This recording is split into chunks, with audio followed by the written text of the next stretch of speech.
ജാമിഅയിൽ ഹിന്ദിന്റെ ഉൽപ്പന്നങ്ങളായിക്കൊണ്ടുള്ള ഹിക്കമികൾ ഇന്ന് കേരളത്തില് ജാമിയയുടെ അതേ കാൽപ്പാടുകൾ പിന്തുടർന്നുകൊണ്ടുള്ള എവിടെയെല്ലാം തന്നെ സ്ഥാപനങ്ങളുണ്ടോ ആ സ്ഥാപനങ്ങളിലെല്ലാം തന്നെ അവിടുത്തെ ഫാക്കൽറ്റികളെ പരിശോധിക്കുകയാണ് എങ്കിൽ അതെല്ലാം തന്നെ ഹിക്കമികളാണ് എന്നുള്ള വളരെ സന്തോഷകരമായ ഒരവസ്ഥയും നമുക്കുണ്ട്. അതുകൊണ്ട് തന്നെ പ്രിയപ്പെട്ടവരെ, ഈ ജാമിയ നമ്മൾ ഏറ്റെടുക്കേണ്ടതുണ്ട്. ഇവിടെ ജാമിയയുടെ വനിതാ ക്യാമ്പസ്, അതുപോലെ തന്നെ ദക്ഷിണ കേരളത്തിലും ദാറുൽ അർഖമിനും ഒരു വനിതാ ക്യാമ്പസ് ഉണ്ട്. പക്ഷെ അവിടേക്ക് ഞങ്ങൾ കാത്തിരിക്കുന്നത് അവിടുത്തെ പ്രവർത്തനങ്ങളുടെ കൃത്യമായ മുന്നോട്ടുള്ള പ്രയാണത്തിൽ ഒരുപാട് ഹിക്കമിയകള് നമുക്ക് ആവശ്യമുണ്ട്.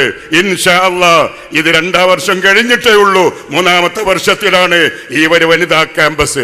അതുകൊണ്ട് തന്നെ തുടർന്ന് കേരളത്തിന്റെ കുടുംബങ്ങൾക്ക് കൃത്യമായ വിളക്കായിക്കൊണ്ട് കുടുംബിനിമാർക്ക് നേതൃത്വം നൽകുവാൻ, അതുപോലെ തന്നെ വനിതാ കോളേജുകള് അവർക്ക് കൃത്യമായ ഫാക്കൽറ്റികളായിക്കൊണ്ട് ഹിക്കമിയകൾ നമുക്ക് ആവശ്യമുണ്ട്. ഇൻഷാ അല്ലാഹ് അതിനും നമുക്ക് ഈ ജാമിയയിലൂടെയും അതുപോലെ തന്നെ മറ്റ് അതിനെ തുടർന്നുകൊണ്ടുള്ള സ്ഥാപനങ്ങളിലൂടെയും നമുക്ക് പ്രതീക്ഷിക്കാം.